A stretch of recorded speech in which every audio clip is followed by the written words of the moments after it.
Kronologi 53 tahanan di Lapas Kelas 2B Sorong kabur. Berawal dari bunyi petasan, petugas diancam. Peristiwa heboh terjadi di Lapas Kelas 2B Sorong. Diketahui sebanyak 53 tahanan di lapas tersebut kabur. Bahkan petugas yang hanya ada 2 orang diancam oleh para tahanan ini. Menanggapi hal tersebut, Kepala Lembaga Permasyarakatan Kelas 2B Sorong, Manuel Yenusi mengaku peristiwa kaburnya tahanan terjadi seusai ibadah Minggu 7 Januari 2024. Kejadian bersamaan ada bunyi petasan setelah mereka turun ibadah. Selang beberapa menit, sejumlah tahanan mulai merangsek ke arah petugas di depan pintu utama akses masuk keluar lapas. Para tahanan juga sempat mengancam petugas jaga sebab saat itu penjagaan hanya 2 orang. Menurut Manuel Yenusi, jumlah tahanan yang kabur awalnya terdata 50 tahanan, namun setelah dicek ulang menjadi 53 orang. Dari jumlah tersebut, 6 orang tahanan berhasil ditangkap lagi. Kalau soal perencanaan, kami tidak tahu, namun mungkin internal mereka kemungkinan sudah begitu, ujar Manuel Yenusi.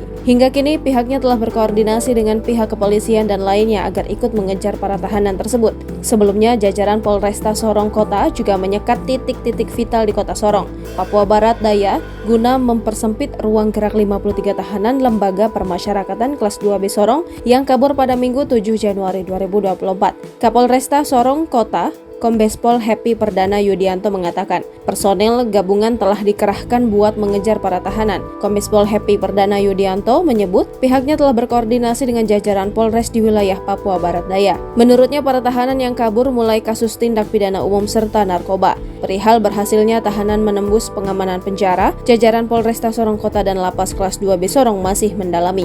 Kami belum tahu kejadian ini direncanakan atau tidak, kata Kombes Pol Happy Perdana Yudianto. Ia menambahkan, hingga kini pihaknya masih mendata dan mengecek identitas para tahanan yang kabur. Sementara itu, berdasarkan informasi yang dihimpun tribunsorong.com, para tahanan nekat menerobos pintu utama lapas. Setibanya di luar, mereka ada yang sempat mengancam hendak merampas kendaraan warga yang melintas di Jalan Sabta Taruna, Kota Sorong atau depan area lapas.